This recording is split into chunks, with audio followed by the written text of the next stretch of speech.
शरणं यत्र यत्र पद्मवनानि च पुराणं पठनं यत्र तत्र सन्निहितः हरिः।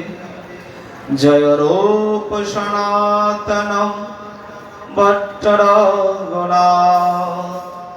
श्रीजीव गोपाल जय भट्टदास रघुनाथ।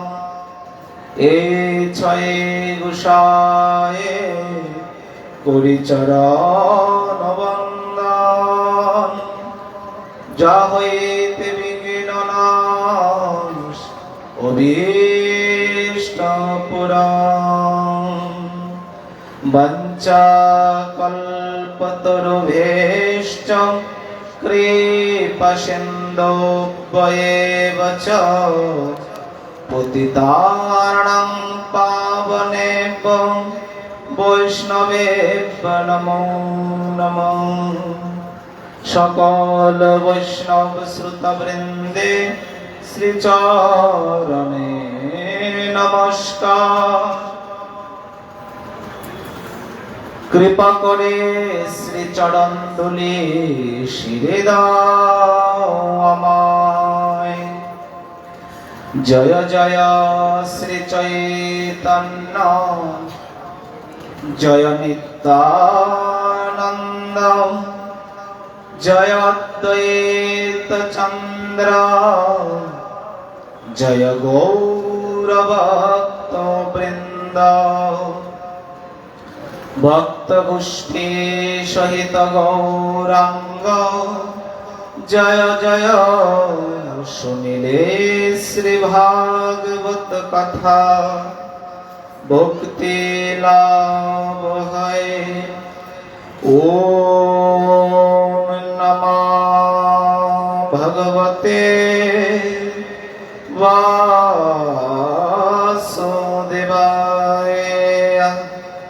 শ্রীমদ্ ভাগবত মহাপুরাণম প্রথম স্কন্ধয়ত তৃতীয়োধ্যায়। শ্রী শুক উবাচ তস্মাৎ ভারত সর্বয়াত্মা ভগবানীশ্বর হরিঃ শ্রুতব্য কীর্তিতব্য স্মর্তব্য চর্চিতং বয়ং। সাধু সঙ্গ নাম সংকীর্তন ভাগবত শ্রবণ মথুরা মণ্ডলে বাসার শ্রদ্ধায় বিগ্রহ সেবন। সকল সাধন শ্রেষ্ঠ এই পঞ্চয়ঙ্গ কৃষ্ণ নাম প্রেম জন্মায় এই পাছেতে সঙ্গ।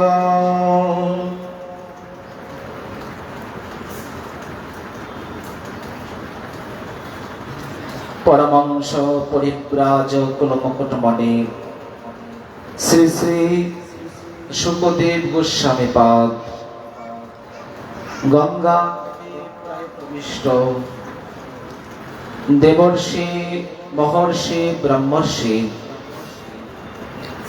তথা রাজর্ষিগণ পরিবেষ্টিত যে রূপেতে সর্ব বেদ বেদান্তের সার শিরোমণি শ্রী শ্রীমৎ ভাগবত কথা বর্ণন করেছিলেন ও দোনা তাই কীর্তিত হইতেছে। পরম করুণা পূর্ণালয় শ্রী শ্রী নিতাই গৌর সরকারের কৃপায় পরম করুণাময়ী শ্রী শ্রীমতী রাধা ঠাকুর রানীর অহৌতুকী করুণায় পরম পূজ্যপাদ পূজনীয়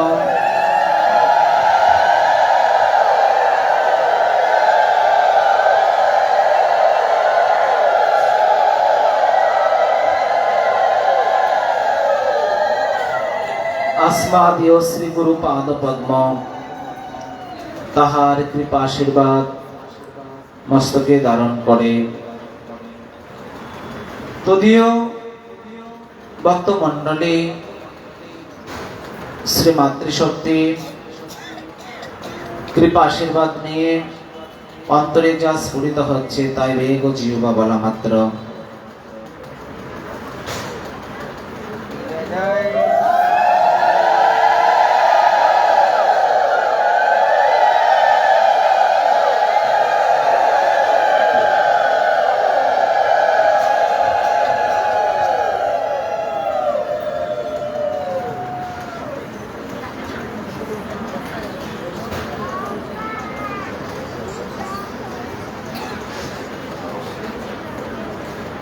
পরম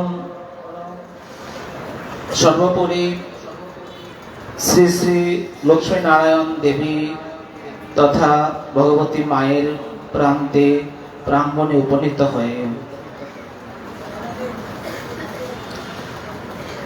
ভাগবত শ্রবণ কীর্তনে আমরা ব্রতী হয়েছি। দীর্ঘদিনের এই পুরুষোত্তম মাসে বা জ্যৈষ্ঠ মাসে আমরা সংকল্পিত দীর্ঘদিন সৎসঙ্গের সৌভাগ্য লাভ করেছি। গতদিন পর্যন্ত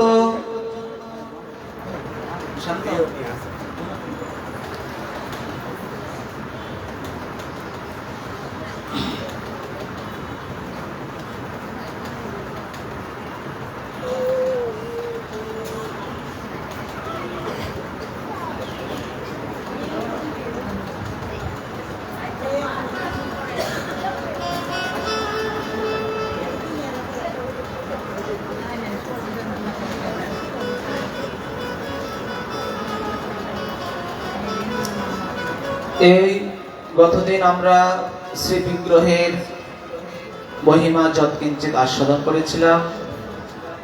আজ আমাদের সেই প্রেক্ষাপটে পর্যালোচনা করার বা দিগদর্শন করার প্রয়াস করছি। আলোচনা মাধবেন্দ্র পরিপাদ। উনি বৃন্দাবন গোপালজিকে রেখে চলে গেলেন নবদ্বীপ, যে আমার গৌরমণ্ডল মহাপ্রভুর পরিকরকে দর্শন না করে আমি কোথাও যাব না। এই মহাপ্রভু দর্শনের জন্যই গৌরমণ্ডলে নবদ্বীপ তথা শান্তিপুরে গেলেন। শান্তিপুরে গিয়ে অদ্বৈত অঙ্গিনায় অদ্বৈত প্রভুকে দীক্ষাদি দান করলেন, কর্ণমূল্যে দীক্ষা দান করলেন।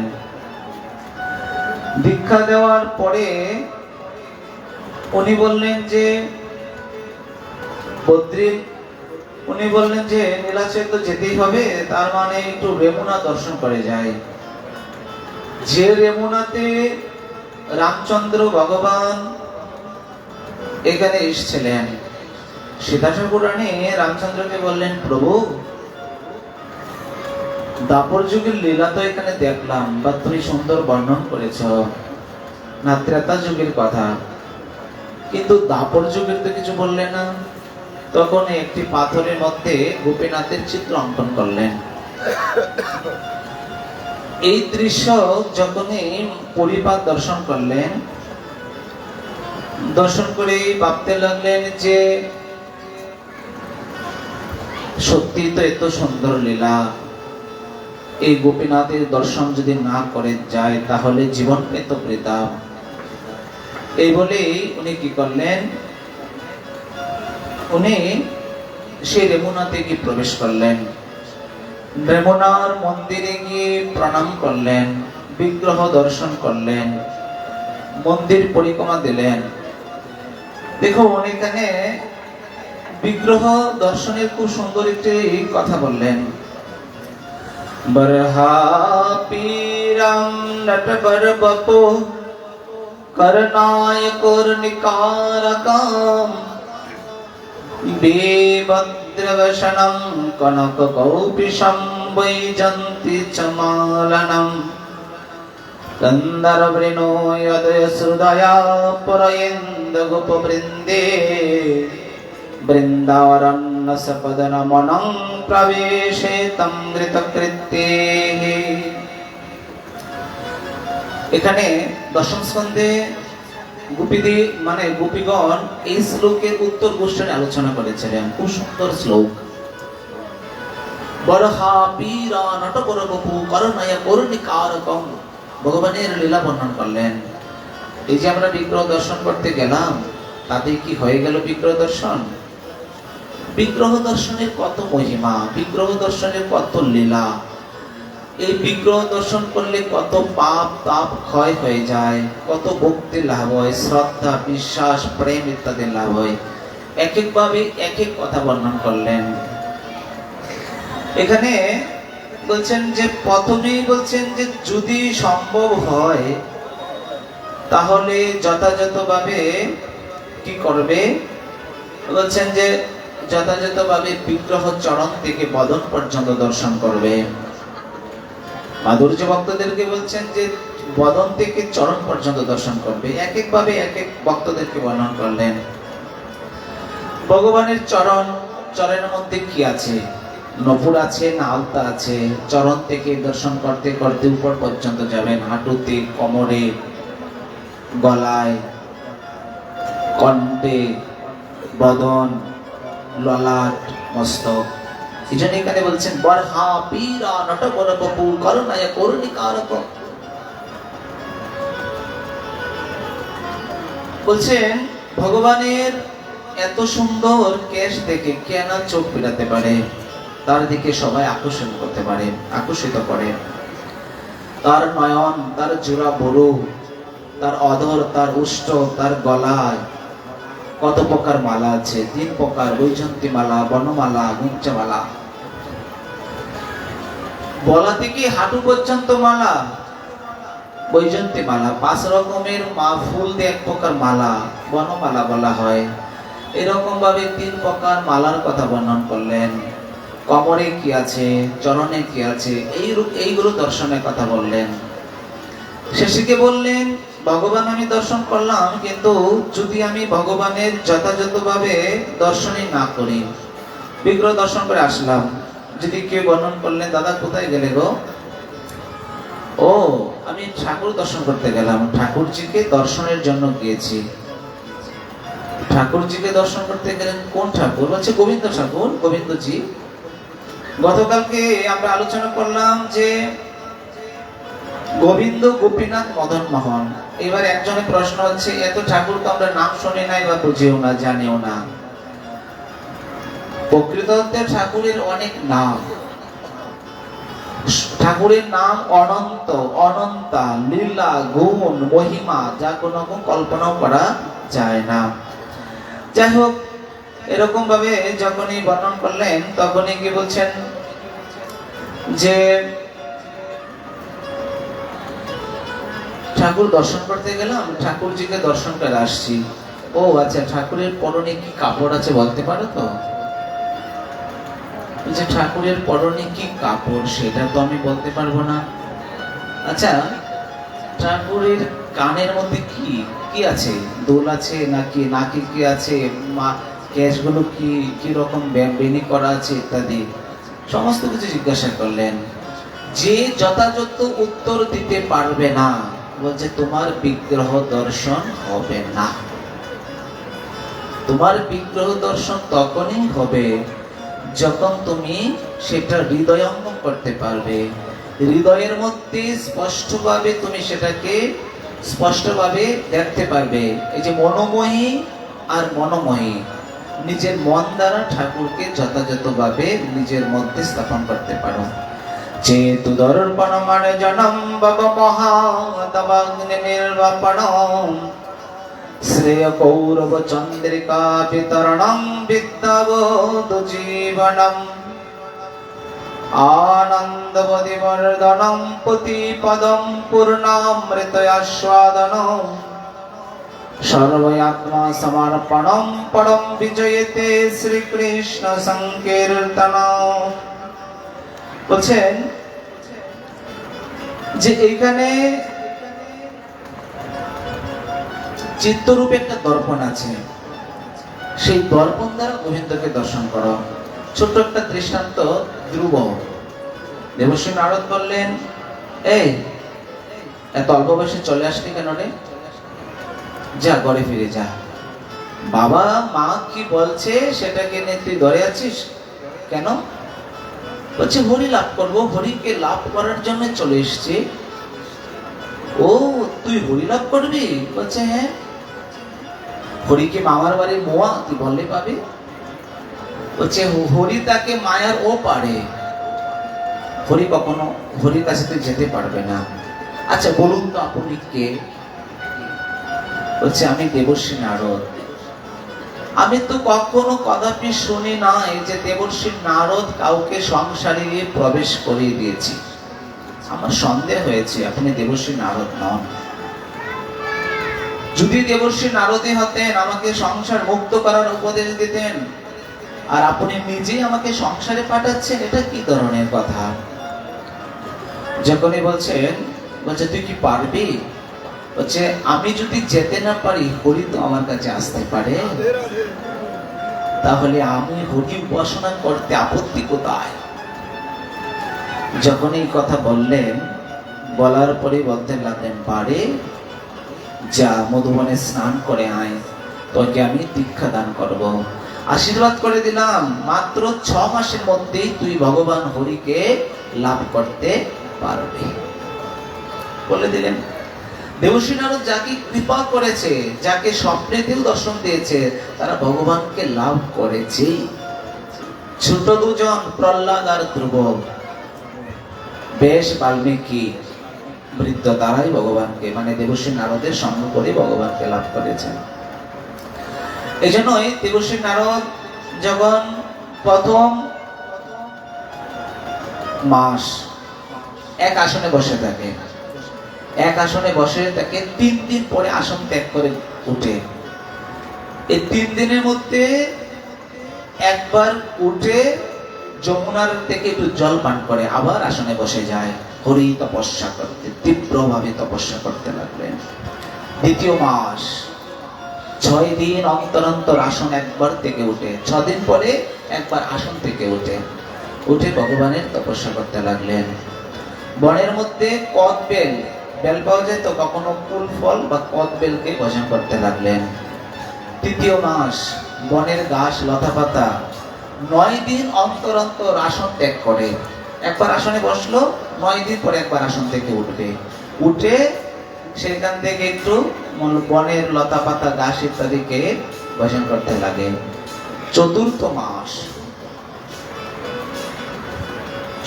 মাস যথাযথভাবে কি করতে লাগলেন? বলছে অনাহারে থাকতে লাগলেন। পঞ্চম মাস গিয়ে শ্বাস গ্রহণ করতে লাগলেন। ষষ্ঠ মাস দেবর্ষী নারদ বলছে 6 মাসের মধ্যে ভগবানকে লাভ করবে। এবার শ্বাস গ্রহণ, পঞ্চম মাসে শ্বাস গ্রহণ আর নেওয়া। দেখুন রেচক পুরক কুম্ভক, এটা আমাদের ভক্তি জীবনে বা সাধুদের ক্ষেত্রে শুধু নয়, এটা আমাদের প্রতিটা মানুষের জীবনে খুবই ইম্পর্টেন্ট। কিরকম?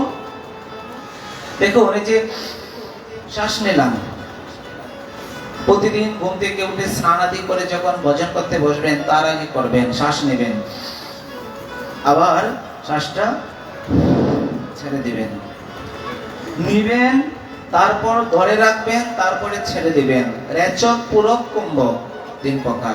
এগুলো করলে কি হয়? হচ্ছে মনটা শীতল হয়, স্থির থাকে, ধীর থাকে, শান্ত থাকে।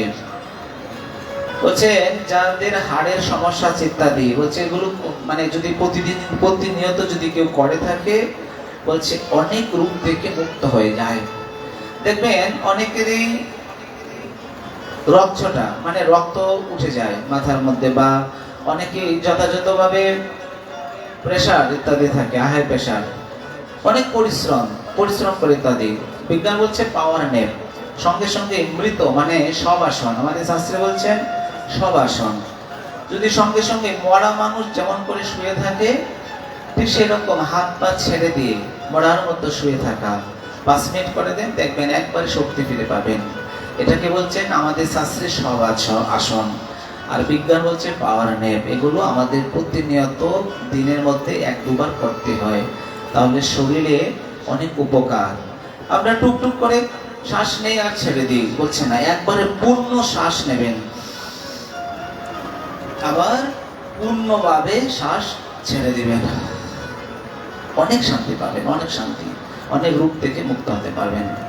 যাই হোক, ধ্রুবকে পড়লেন যা 6 মাসের মধ্যে নিজের মনোময়ী মনের মধ্যে স্থাপন করলেন আমার পদ্মপলাশ লোচন শ্রীহরি। নিজের মধ্যে অন্তরে স্থাপন করে চোখ বন্ধ করে ভজন করতে লাগলেন। ভগবান তো ভক্তের কথা রক্ষা করেন। দেবশ্রী নারদ বলছেন 6 মাসের মধ্যে পাবে। আর এইরকম ভাবে যখন এই এক পায়ে দাঁড়িয়ে উদ্যমে যখন ভজন করতে লাগলেন, সারা পৃথিবী টলমল টলমল করতে লাগলো। সমস্ত দেবতাগণ ব্রহ্মার নিকট গেলেন। ব্রহ্মা বলতে লাগলেন, কি হয়েছে বলো? বলছে, পৃথিবী দুলছে কেন, টলমল করছে কেন? টলমল করছে আমি তো জানি না, চলো হরির কাছে যাই। গেলে গোলক বৃন্দাবনে সবাই ভগবানের চরণে আশ্রয় গ্রহণ করলেন। প্রভু, এত অকালে কি পৃথিবী ঝড়ে যাবে? বলছেন, না, কিচ্ছু হবে না, চিন্তা করো না। আমার এক ভক্ত অসাধ্য কাজকে সাধন করতে চলছে, এই জন্যই এক পায়ে দাঁড়িয়ে যখন ভজন করতে থাকে তখনই সে দুলতে থাকে। এক পায়ে কতক্ষণ থাকতে পারবো আমরা? 5 মিনিট থাকতে পারবো? আমি পারবো না বাবা, আপনারা বিজ্ঞ, আপনারা পারবেন। এক পায়ে দাঁড়িয়ে যখন ভজন করতে লাগলেন, সারা টলমল টলমল করছে। আর এই টলমল থেকে সারা পৃথিবী টলমল করতে লাগলো। আর তখনই ভগবানের কাছে গেলেন, বলছে, আর কিছুদিন অপেক্ষা করো, আমি গিয়ে তাকে দর্শন দান করবো। 6 মাস তাকে দর্শন করার জন্য আসছেন। ধ্রুব, আরে ধ্রুব, বারবার গোমানে শ্রী হরি তাকে ডাকছেন, তার কোনো সাড়া নেই। কেন? মনোমোহী মনের মধ্যে গোবিন্দকে স্থাপন করে ভজন করতে লাগলেন। হঠাৎ করে গোবিন্দের মনে পড়ল যে মনের মধ্যে, অন্তরাত্মার মধ্যে তো আমি অবস্থান করছি। যখনই তাকে মন থেকে আকর্ষণ করে নিলেন, হাহাকার করতে লাগলেন, আমার পদ্মপলাশ লোচন হরি কোথায়? হাহাকার করতে লাগলেন। আর যখনই কন্দন করতে লাগলেন, চক্ষু খুলে যখনই তাকালেন, সঙ্গে সঙ্গে পদ্মপলাশ লোচন শ্রীহরিকে দেখতে পেলেন। বলে কৃষ্ণচন্দ্র ভগবান কি।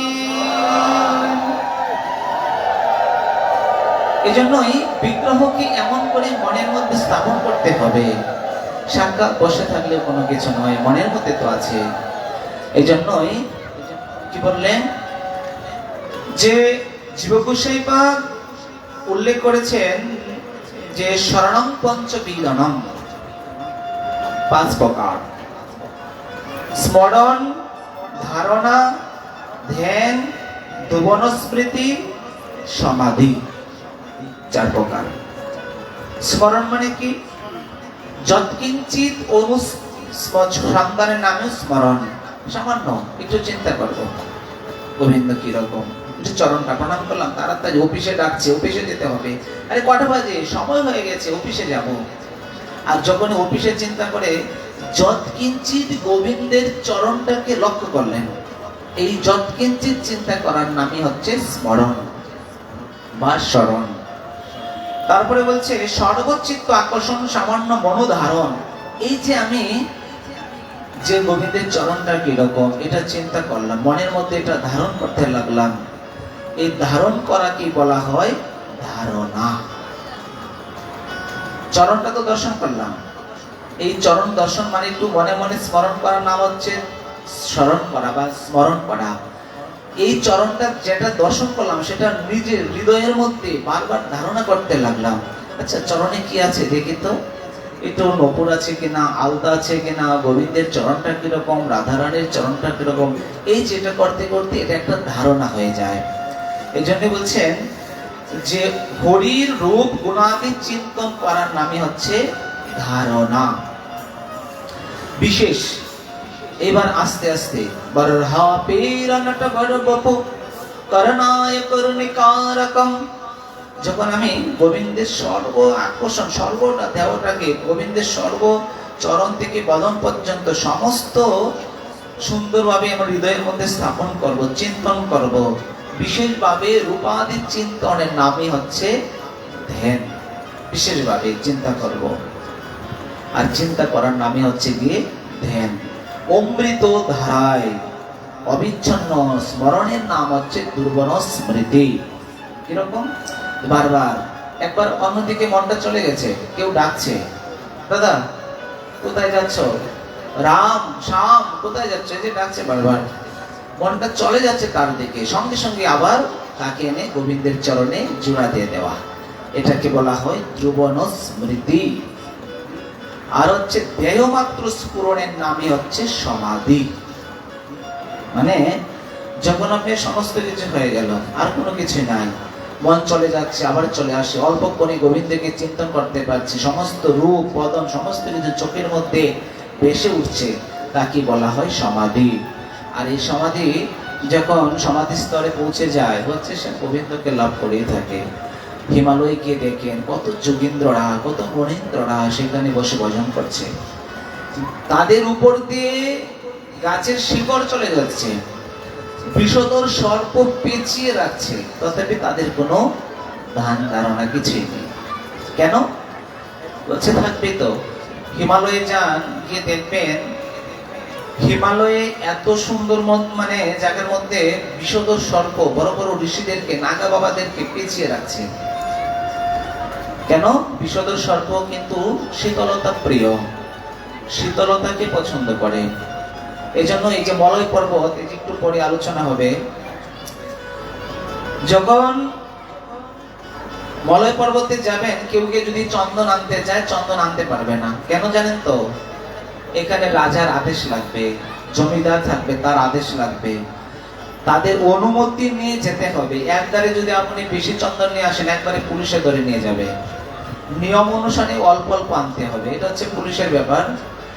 তাছাড়া হলো সেই চন্দন যখন আপনি যাবেন, চন্দনের মধ্যে প্রচুর সর্প থাকে। কেন? চন্দন হচ্ছে শীতলতা। এই যে আমাদের দুই কপালে দুটো ফুটা দেওয়া হচ্ছে চন্দনের, যখন এই কপালে দুটা চন্দনের ফুটা দেওয়া হয়, সঙ্গে সঙ্গে অরিজিনাল প্রকৃত চন্দন যদি ফুটা দেওয়া হয়, সারাটা শরীর শীতল হয়ে যায়। এই জন্যই তো চন্দন দেওয়া। বৃন্দাবনে বাবাজিদেরকে দেখবেন, ভক্তদেরকে, ব্রজবাসীদেরকে দেখবেন, এইখান থেকে এরকম চন্দন দিতে দিতে এই পর্যন্ত নিয়ে আসে চন্দন। যাই হোক, এরকম ভাবে চন্দনে মহিমা বললেন। এখানে কি করলেন? বলছেন সেই চন্দন কাষ্ঠের মধ্যে, গাছের মধ্যে সর্প পিছিয়ে থাকে। কেন? সর্প শীতলতা পছন্দ করে, আর চন্দনও শীতল। ঠিক সেই রকম সাধু যখন সমাধি স্তরে থাকে, তখন তার শরীরটা শীতল হয়ে যায়, আর সেই অবস্থায় বিষধর সর্প তাকে পিছিয়ে থাকে। অবাক হওয়ার কিচ্ছু নেই। যাই হোক, এরকম ভাবে যথাযথভাবে বর্ণন করলেন। শেষে গিয়ে ধ্রুবন স্মৃতি গিয়ে বর্ণন করলেন সমাধি স্তর। এই জন্যই বলছে আমরা বিগ্রহকে ঠিক সেই রকম ভাবে দর্শন করব, যে বিগ্রহকে আমরা নিজের মনোময়ী মনের মধ্যে স্থাপন করতে পারবো। একজনে বলল, দাদা ঠাকুরে গোবিন্দের আজকে কি ড্রেস আছে বলো তো? যদি বলতে পারি তাহলেই আমরা যথাযথ বিগ্রহ দর্শন করতে পেরেছি, না হয় হলো না। ভগবান ভক্তের কাছে তো যত বাহানা ধরে, যত প্রকার ভক্তের কাছে গিয়ে সম্মান আবদার করে। গোপাল ভগবানকে, মানে গোপাল মাধবেন্দ্র পুরীকে স্বপ্নে দেখালেন যে তুমি তাড়াতাড়ি চন্দন নিয়ে আসো, আমার শরীর একবারে গরম হয়ে গেছে, আর মলয় পর্বত থেকে যখনই তুমি চন্দন আনবে, তখনই আমি গিয়ে মানে একবারে শীতলতা অনুভব করব। উনি যখনই চলে গেলেন, রেমুনাতে গেলেন, রেমুনাতে গিয়ে বিগ্রহকে দর্শন করলেন, খুব গায়ে মনে বিগ্রহকে দর্শন করলেন। মহাপ্রভুকে আমরা দেখি, মহাপ্রভু যখন জগন্নাথপুরী দর্শন করেছেন, জগন্নাথদেবকে দর্শন করেছেন, সঙ্গে সঙ্গে কি একবারে চরণে ধরে ফেলছেন? না। জগন্নাথ মন্দিরের গর্ভ মন্দির থেকে অনেকটা দূরে হচ্ছে গরুর স্তম্ভ, সেই স্তম্ভের মধ্যে দাঁড়িয়ে তাকে প্রণাম করে নয়ন অশ্রু দ্বারা তাকে দর্শন করেছেন। আর এখন পান্ডাদেরকে কিছু টাকা দিলে একবারে জগন্নাথের চরণ ধরিয়ে দিবে। মহাপ্রভু পারতেন না দর্শন করতে, চরণ ধরতে পারতেন না? উনি কেন করেন নাই? বলছে এটা আদর্শ নয়। গর্ভ মন্দিরে প্রবেশ করলে আমি বড় কিছু হয়ে গেলাম, বলছে এটা অহংকার, অভিমান ও ভক্তিহীন জগৎ মাঝে সেই দিন বৃথা তার অশেষ ভাবনা। এরকম ভাবে বলতে লাগলেন যে পূজারী মশাই, ঠাকুর মশাই বলতে লাগলেন যে এখানে রামচন্দ্র ত্রেতা যুগে এসে দাপর যুগের চিত্র অঙ্কন করেছিলেন, সেই অনুপাতে গোপীনাথের বিগ্রহ। পুরীপাদ মনে মনে খুব আনন্দ পেলেন। আনন্দ পেয়ে বলতে লাগলেন যে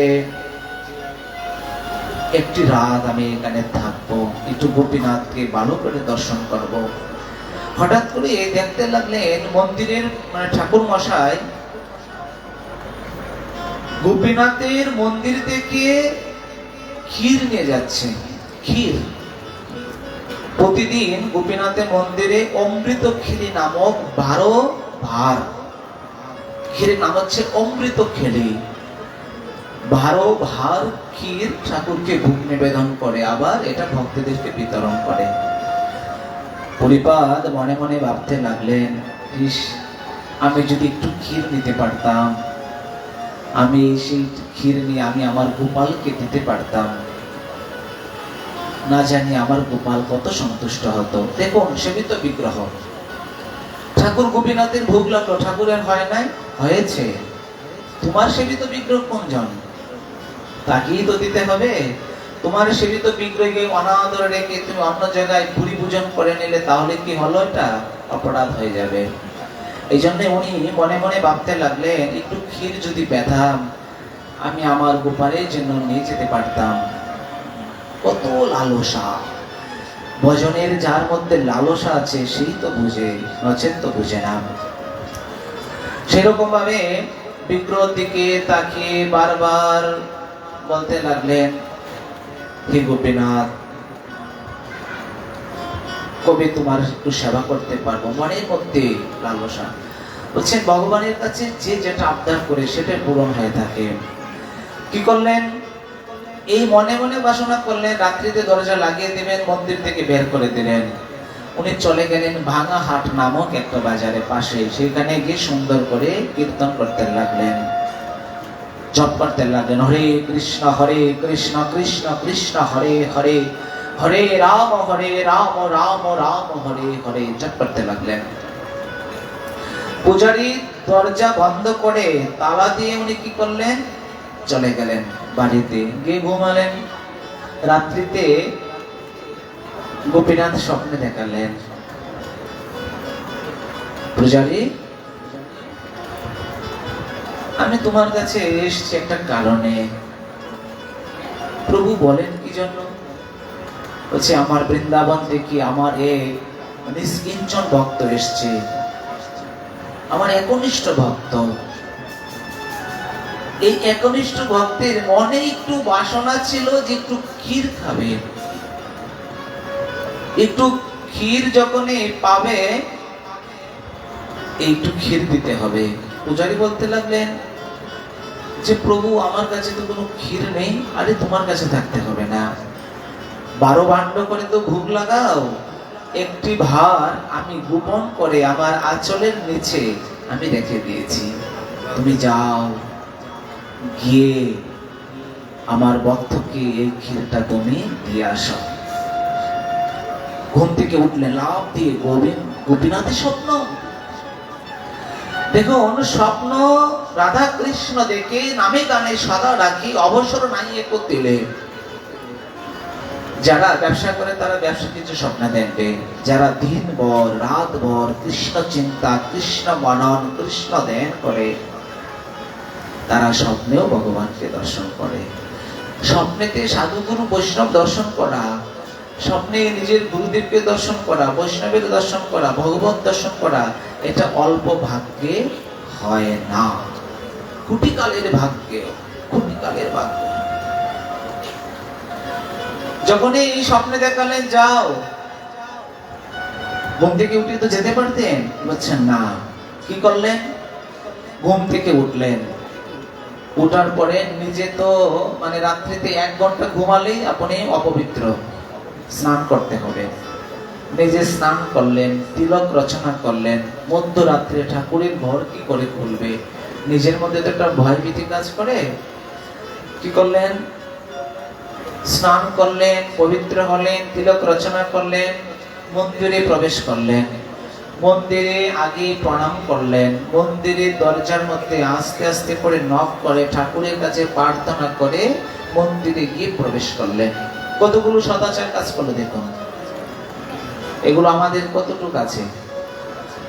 তারপরে গিয়ে সেই মন্দির থেকে সত্যি সত্যি দেখতে পেলেন এক ভার ক্ষীর একবারে রাখা। গোপীনাথ, তুমি এমন ভক্তের জন্য এত কিছু করো, আমার জানা ছিল না। সঙ্গে সঙ্গে গোপীনাথের জয় জয়কার বলতে বলতে সে পুরীপাদের নিকট গেলেন। কি দেখতে লাগলেন, পুরীপাদ সেই জায়গায় বসে জপ করতে লাগলেন, হরে কৃষ্ণ কৃষ্ণ কৃষ্ণ হরে হরে, হরে রাম রাম রাম হরে হরে জপ করতে লাগলেন। জপ করতে করতে পূজারী ঠাকুর মশাই দৌড়িকে প্রণাম করলেন।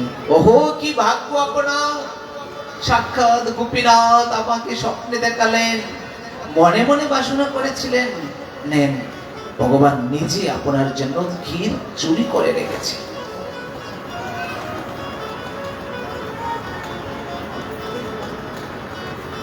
এমন ভক্ত কজন হয়? যখনই ক্ষীরটা দিলেন, দিয়ে হাতটা ধৌত করে সঙ্গে সঙ্গে পূজারী ঠাকুর মশাই সঙ্গে সঙ্গে পুরীপাদের চরণে লুটায়িত হয়ে পড়লেন আর বলতে লাগলেন, এমন ভক্ত কজন আছে, গোপীনাথের একনিষ্ঠ ভক্ত, এই এত ভক্ত। বারবার চরণে পড়ে কাঁদতে লাগলেন, আমাকে একটু কৃপা করুন। গোপীনাথ আপনার কত সদয়, যথাযথভাবে সেই প্রসাদটাকে বন্ধন করলেন, প্রণাম করলেন, গ্রহণ করলেন। প্রসাদের সেই হাড়িটাকে যথাযথভাবে রেখে দিলেন। প্রতিদিন বলছে, গোপীনাথ আমার জন্য আনলেন, হাড়িটা আমি কি রকম ভাবে ফেলে দেব? হাড়িটাকে রেখে দিলেন, আর সেই হাড়িটাকে নিয়ে প্রতিদিন একটু একটু খণ্ড খণ্ড করে পান করতে লাগলেন। সবাই জয় জয়কার করতে লাগলেন যে মাধবেন্দ্র পুরী এত বড় ভক্ত, তার চরণে সবাই সেবা করতে লাগলেন, সবাই প্রশংসা করতে লাগলেন। এই প্রশংসা শুনে গোপীনাথের চরণে গিয়ে প্রণাম করে বলতে লাগলেন, প্রভু, ইচ্ছা ছিল আর কয়েকদিন থাকবো তোমার চরণ প্রান্তে, কিন্তু তুমি যে দেখা দিলে, সমস্ত ভক্তগণ আমাকে নিয়ে এত সম্মান, এত কিছু করছে যে আমি কখনো থাকতে পারবো না। সব প্রশংসা ধ্রুব মৃত্যু। যদি কেউ প্রশংসা, নিজের প্রশংসা নিজে করে, তাহলে জানবেন তার পূর্ণ কর্ম নষ্ট হয়ে যায়। যদি কাউকে আপনি দাবাতে বা কাউকে যদি আপনি ছোট করতে চান, কিছু করতে হবে না, তার প্রশংসা কি বলুন, দেখবেন সঙ্গে সঙ্গে সেই প্রশংসা শুনতে শুনতে তার ক্ষয় হয়ে যাবে, তার ভজন, তার পুণ্য, তার সুকৃতি ক্ষয় হয়ে যাবে, আর তখন একটা কিছু হয়ে যায়। এজন্যই সব প্রশংসা ধ্রুব মৃত্যু। নিজের প্রশংসা নিজের শুনতে নেই। এই বলে এই প্রতিষ্ঠা ভয়েতে পুরী গেলেন পালাইয়া। পুরীপাদ চিন্তা করলেন, আমি আর এখানে থাকতে পারবো না, আমাকে এরকম প্রতিষ্ঠা দেবে, এই প্রতিষ্ঠা যদি আমি যাই, এই প্রতিষ্ঠা আমি যদি শ্রবণ করি, প্রতিষ্ঠা আমি যদি গ্রহণ করি, আমার সমস্ত কিছুই শেষ হয়ে যাবে। এই বলে গোপীনাথকে প্রণাম করলেন। গোপীনাথকে প্রণাম করেই উনি চলে গেলেন, মলয় পর্বতের উদ্দেশ্যে যাত্রা করলেন। এই যে গোপীনাথকে দর্শন করলেন, বলছে দর্শনের প্রতি, এই দর্শন করে তার কেন গোপীনাথের প্রতি আসক্ত হয়ে গেলেন? বলছে কি, একটা সুন্দর দৃষ্টান্ত দিয়ে আমরা বুঝে নেব। মানে এখানে এক সময় আমরা একটা সুন্দর দৃষ্টান্ত, যে ভক্ত ভজন করলে কোনো জাতপাতের বিচার হয় না। আমরা বর্তমান দৃষ্টান্তে দেখতে পাই, এখানে অনেক দৃষ্টান্ত চলে আসছে, যাদের আমরা একটা দৃষ্টান্ত বলছি। সদন কসাই নামে একজন বনমী ভক্ত কি করতেন? উনি মাংস বিক্রি করতেন। কসাই মানে কি? বাজারে মাংস কেটে বাজারে বিক্রি করতেন। তো বিক্রি করতে করতে হঠাৎ করে উনি বাড়ি যেতে লাগলেন সন্ধ্যার দিকে। সন্ধ্যার দিকে যেতে যেতে একটা পাথরের সঙ্গে তার সাক্ষাৎ হলো। নিচে পাথরটা কি খুব সুন্দর মনের মধ্যে মিলে গেল, পাথরটাকে সঙ্গে নিয়ে গেল। যখন এই পাথরটাকে সঙ্গে নিয়ে গেল, সঙ্গে যাওয়ার পর পরেই বলছে এত সুন্দর পাথর, আচ্ছা আমার দোকানে নিয়ে যাই। দোকানে নিয়ে গেলেন। যখন যতটুকু, কেউ 1 কেজি মাংস নিল, বলছে 1 কেজি ওজন দিচ্ছে। কেউ 5 কেজি নেবে, 5 কেজি ওজন দিচ্ছে। এরকম ভাবে দিতে লাগলো। বাহ, কি অদ্ভুত পাথর রে বাবা, যা বলছে তাই কাজ করছে, ব্যাপারটা কি? তো বাজারে তো কত প্রকার লোকজন আসে, এটা তো ভেবে বলাই যায় না। হঠাৎ করে এক সাধু এই দোকানের সামনে দিয়ে যাচ্ছে। দোকানের সামনে দিয়ে যখনই যেতে লাগলেন, যেতে যেতে হঠাৎ করে দেখতে লাগলেন যে কি একটা দুর্গন্ধ দেখে বা শুনে সঙ্গে সঙ্গে নাকে কাপড় দিলেন। কাপড় দিয়ে আচ্ছা দেখি তো কোথা থেকে এসছে দুর্গন্ধটা। যখনই তাকালেন, তাকিয়ে দেখতে লাগলেন এক লোক মাংস বিক্রি করছে। আর যখনই মাংসটা বিক্রি করছে, সঙ্গে সঙ্গে নিচের দিকে তাকিয়ে দেখতে লাগলেন খুব সুন্দর একটা পাথর। এত সুন্দর পাথরটা দেখে বলছে, জহরে জহর ছেনে একটা প্রবাদ আছে। সাধু দেখি বলতে লাগলেন, বাড়ি এটা তো নারায়ণ শিলা। এই নারায়ণ শিলাটা দিয়ে ও কি করছে এরকম অপবিত্র জায়গায়? তাই তুমি কে? বলছে আমাকে সবাই সদন কসাই বলে জানে। তোমার এখানে ঠাকুরজি কোথা থেকে আসছে? বলছে ঠাকুরজি কে? বলছে যে পাথরটা। বলছে গুরুদেব আমি তো কিছু জানি না, এটা আমি রাস্তায় কুড়িয়ে পেয়েছি, আমি এটা নিয়ে এসেছি। উপকার কি? বলছে যখন যা বলি তাই ওজন দিচ্ছে। তুমি জানো এর মূল্য কতটুকু? তুমি জানো না। সাক্ষাৎ শালগ্রাম শিলা এবং নারায়ণ, অদ্বিতীয় কোনো কিছু নয়, বিগ্রহ। এই বিগ্রহ মানে কি? সাক্ষাৎ ভগবান গড়ে থাকা, আর কিছু নয়। এ বলেই সদন কসাইকে ধমকি দিয়ে এটা নিয়ে চলে গেল। দেখুন, কসাইয়ের একটা গুণ ছিল, সর্বদা গুনগুন গুনগুন গুনগুন করে ঠাকুরের নাম করত। নিজা পৃষ্ঠ কৃষ্ণ পৃষ্ঠ পাচিতে লাগিয়া নিরন্তর সেবা করো অন্তর্মনা হইয়া, সর্বদা নাম করতে থাকতো। আর গোবিন্দ কিরকম, ভগবান তাকে সাক্ষাৎ দিলেন, আর সেই জায়গাতেই নাম শুনতে ভালো লাগলো তার। নিয়ে গেলেন। ঠাকুরজি অপবিত্র জায়গায় ছিল, আচ্ছা নিয়ে যাই। তাকে নিয়ে গিয়ে যথাযথভাবে অভিষেক করালেন পঞ্চামৃত দ্বারা, দধি দুগ্ধ ঘৃত মদি শর্করা ইত্যাদি দ্বারা। 1008 পত্র দ্বারা অভিষেক করালেন। ঠাকুরকে আরতি করালেন। আরতির পরে ভোগ দিলেন। ভোগের পরে ঠাকুরকে স্বয়ং দিয়ে নিজে ঘুমাতে গেলেন। রাত্রিতে ঠাকুর স্বপ্নে দেখাল, এই এত বড় স্পর্ধা তোর কিসে থেকে রে? তুই আমাকে কেন আনলি তার নিকট? ঠাকুরজি আমি তো জানি না। তুই কি করলি? এই অভিষেক করলে আমি হয়ে গেলাম? তুই আমাকে সারাদিনে কতবার নাম শুনিয়ে দিস।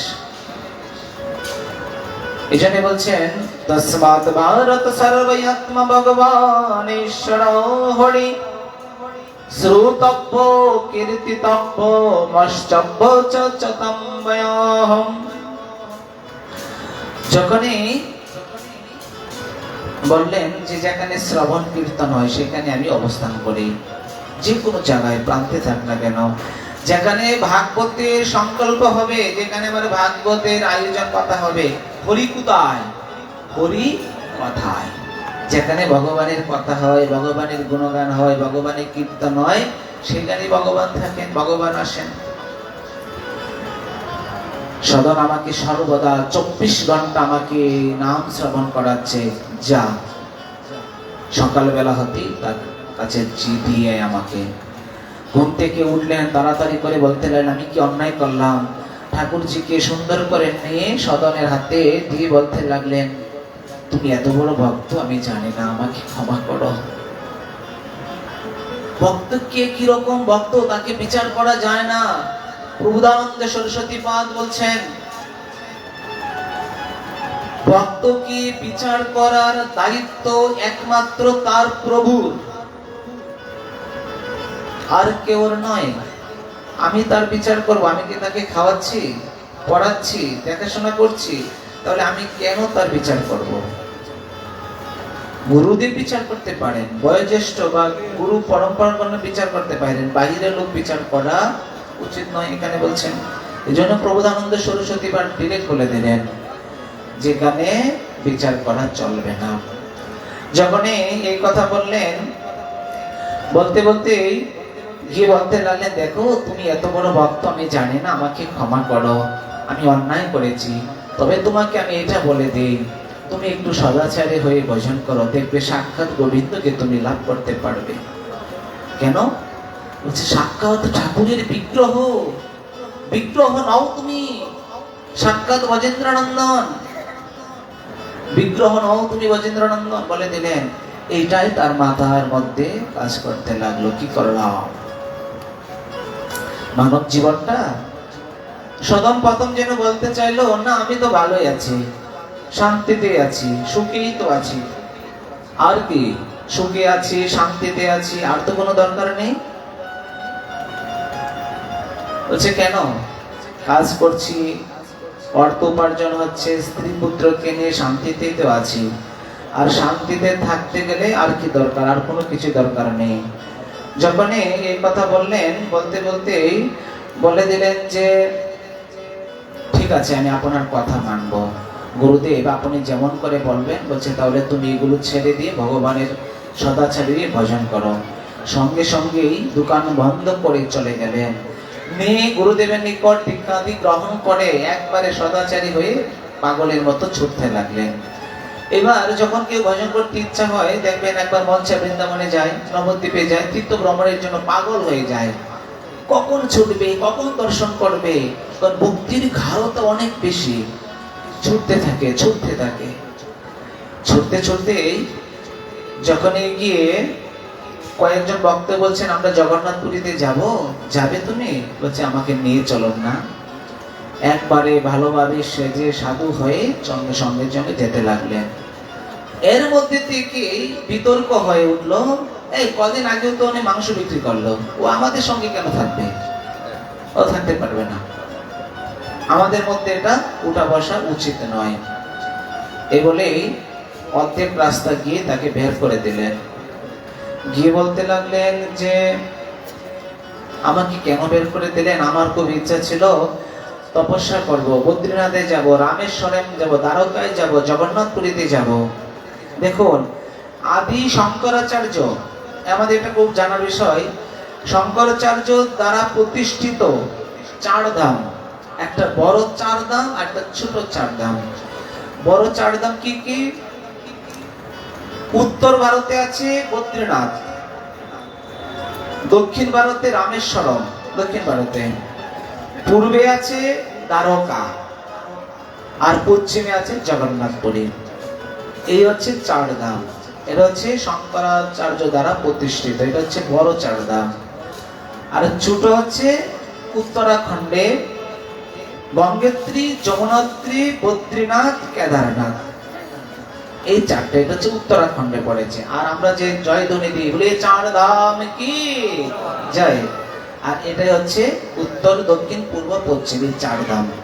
বলছে, মানুষ মাত্রই এই 4 ধামকে দর্শন করতে হয়, আর ভারতবাসী মাত্রই বদ্রীনারায়ণ ভগবানকে দর্শন করতে হয়, নয় হয় না।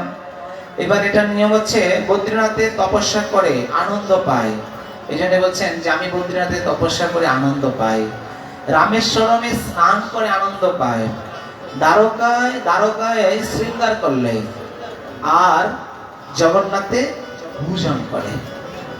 এই 4 জায়গায় 4টি খুব সুন্দর কথা বর্ণনা করলেন। সেরকম তার মনে খুব লালসা, আমি দর্শন করব, জগন্নাথপুরীতে যেতে যেতে তাকে বের করে দিলেন।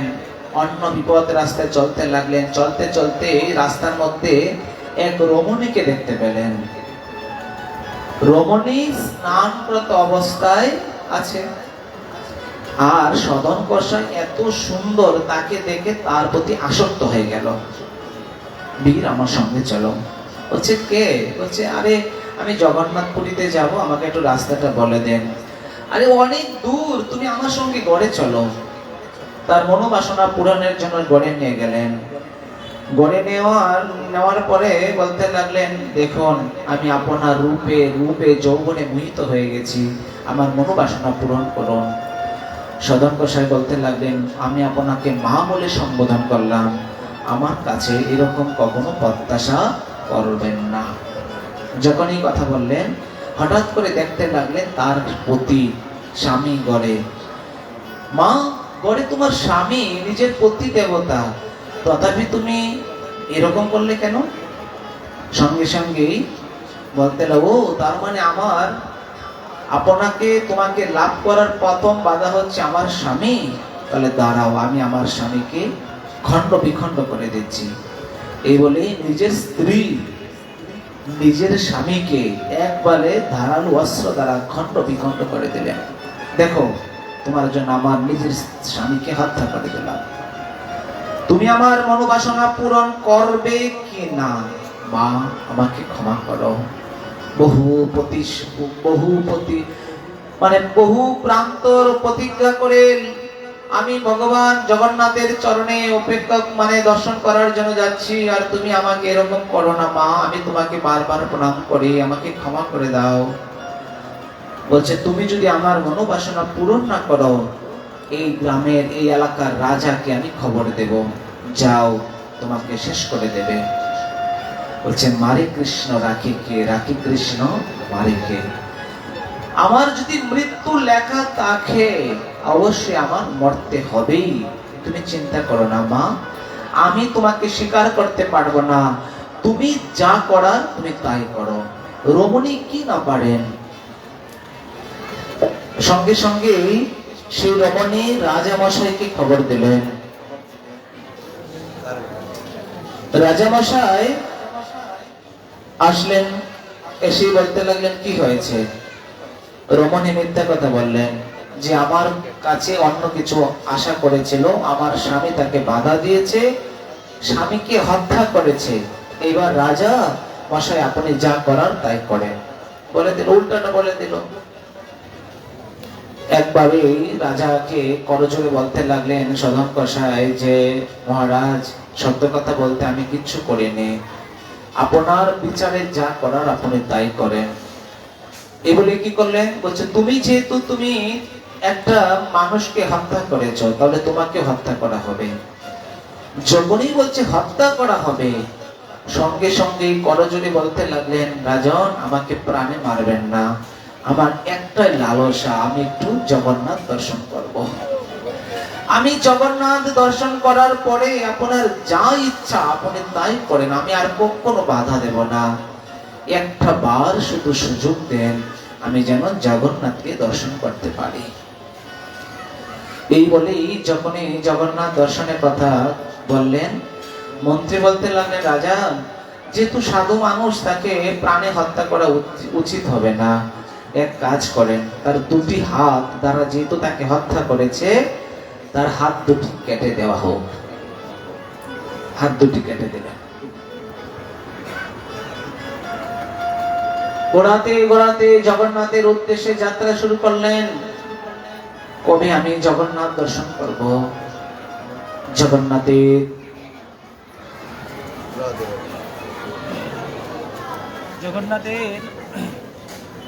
জয় জয় রাধা রমন হরিব, জয় জয় রাধা রমন হরিব, জয় জয় রাধা রমন হরিব, জয় জয় রাধা রমন হরিব।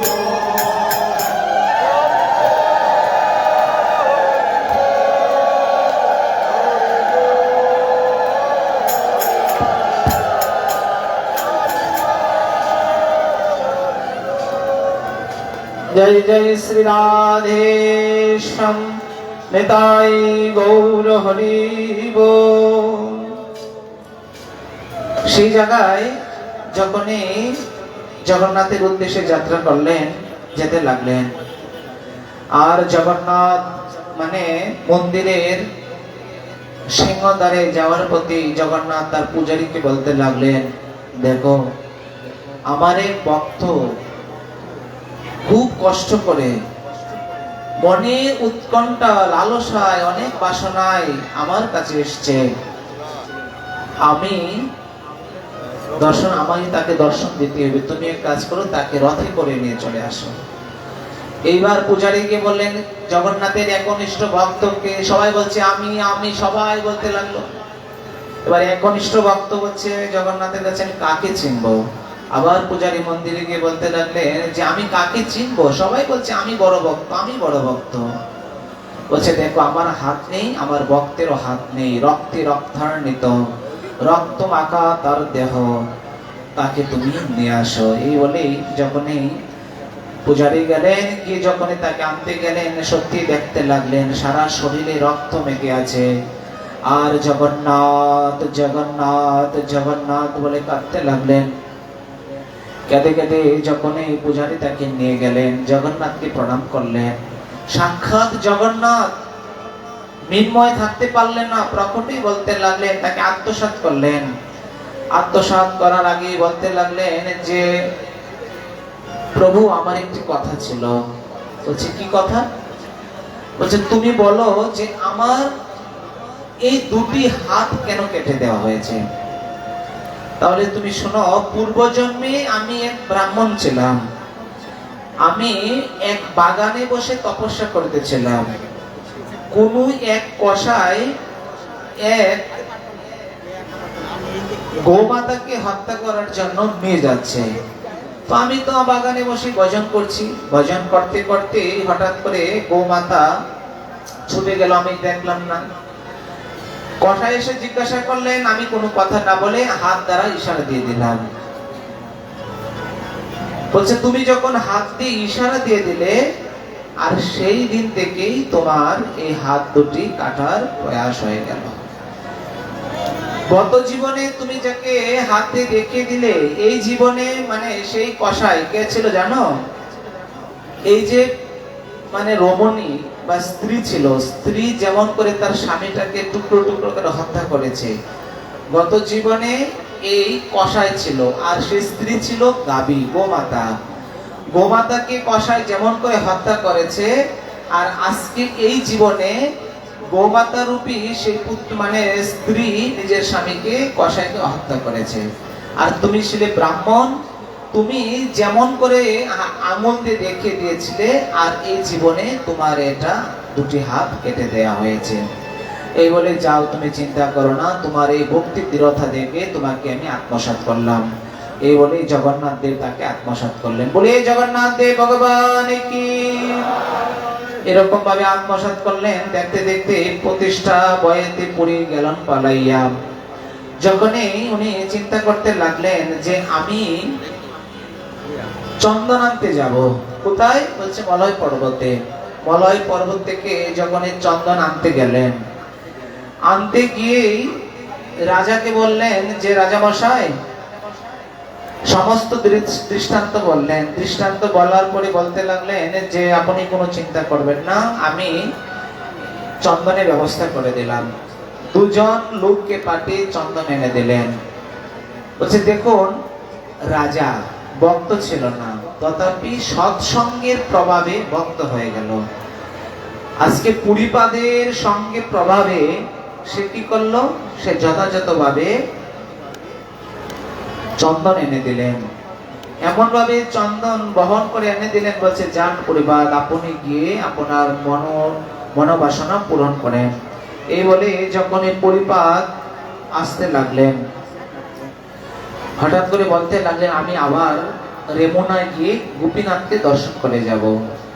এই যখন এই রেমুনাতে আসতে গেলেন, রেমুনাতে গিয়ে যখনই আসলেন, পূজারী তাকে চিনে তাকে সম্মান করতে লাগলেন।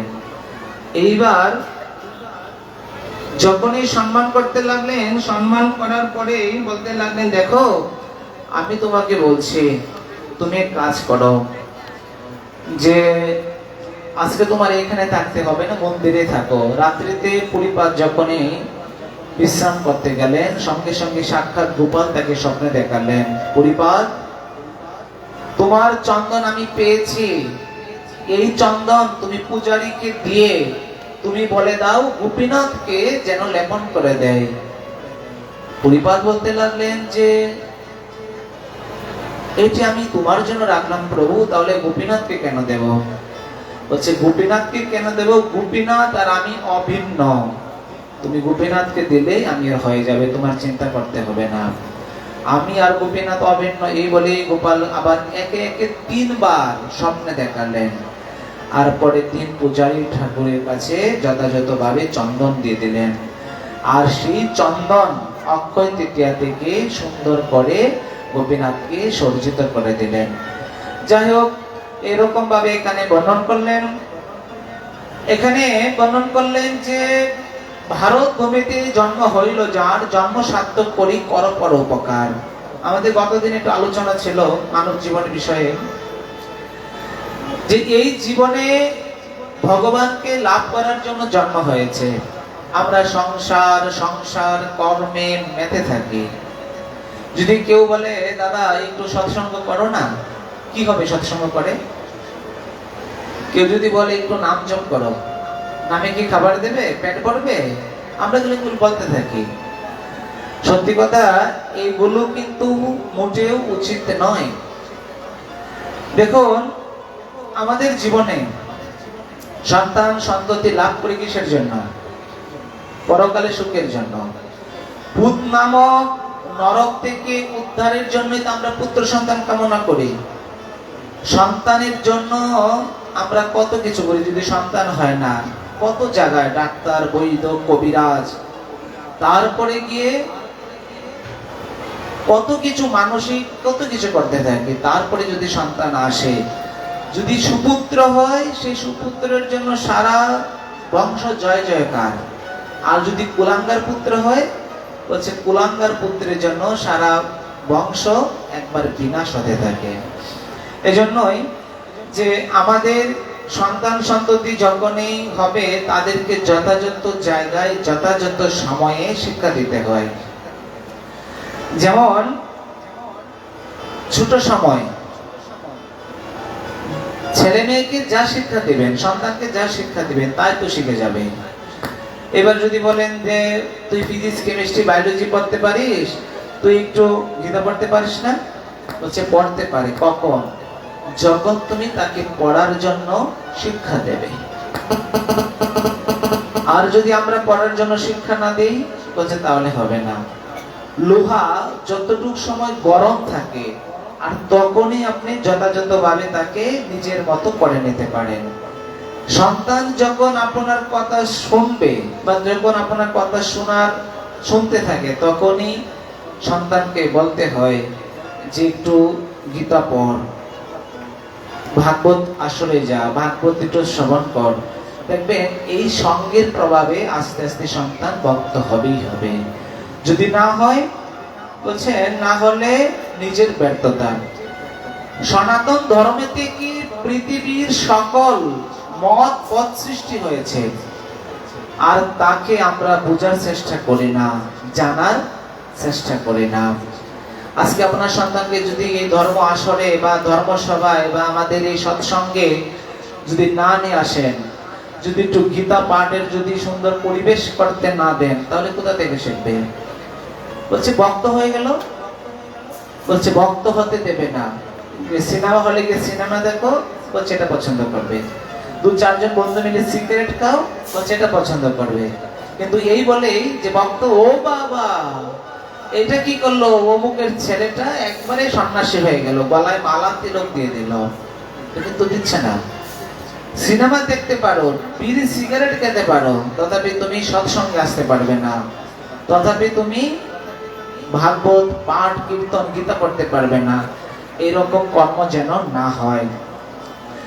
হাজার হাজার দেখুন, আমরা যদি নিজের আমাদের মধ্যে দেখুন শত কত আছে, 100 জনের মধ্যে কয়জন আমরা ধুতি পড়তে পারি? বিচার করুন।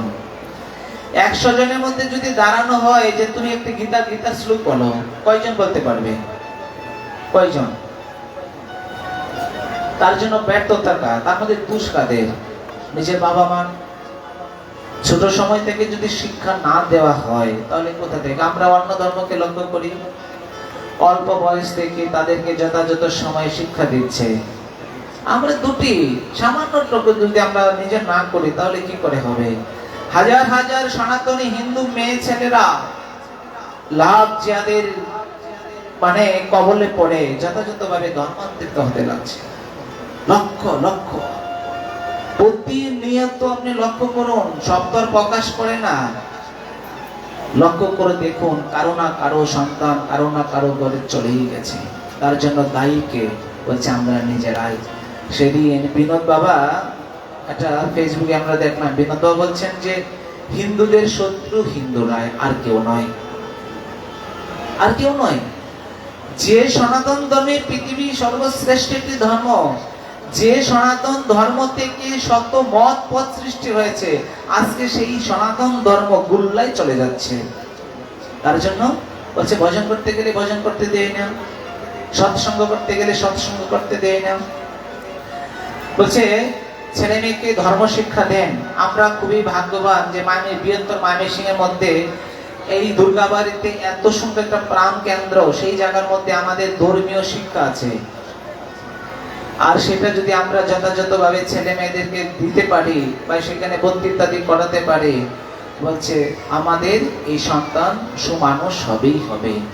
এই জন্য বলছেন যে সুমানুষ সুশিক্ষিত, পড়ালেখা প্রাতিষ্ঠানিক বিদ্যা বা আমাদের সার্টিফিকেট হলেই যে শিক্ষা হয়ে গেল এমন কোনো কিছু নয়। সুশিক্ষিত হতে গেলে সেই রকম বিবেকবান শিক্ষার দরকার। আর সেই বিবেকবান শিক্ষা একমাত্র এই সৎসঙ্গেতেই লাভ হয়ে থাকে। হ্যাঁ, ছেলে মেয়ের যৌবনে উন্মাদনা প্রেম করতে পারে, কোনো আপত্তি নাই, কিন্তু তাকে যখনই ছেলে মেয়ে নিজের কানের উপরে উঠে যাবে তখনই তার সঙ্গে বন্ধু সুলভ আচরণ করতে হবে, তাকে বুঝাতে হবে। দেখো বয়সের একটা ব্যাপার স্যাপার আছে, তখন বুঝ মেনেই দেখবেন যথাযথভাবে কাজ করতে হয়।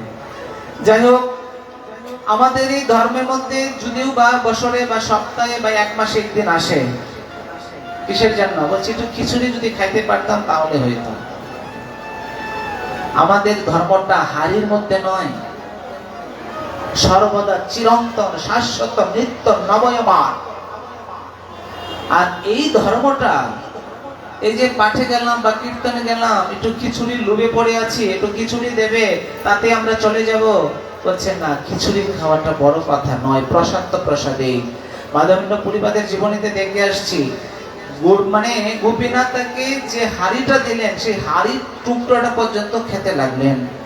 রঘুনাথ দাস গোস্বামীর জীবনীতে দেখতে পাই, পুরীর জগন্নাথ মন্দিরের ড্রেন, চারদিকে যে ড্রেন আছে, ড্রেন থেকে কুড়িয়ে, গোবর থেকে কুড়িয়ে তুলে প্রসাদ গ্রহণ।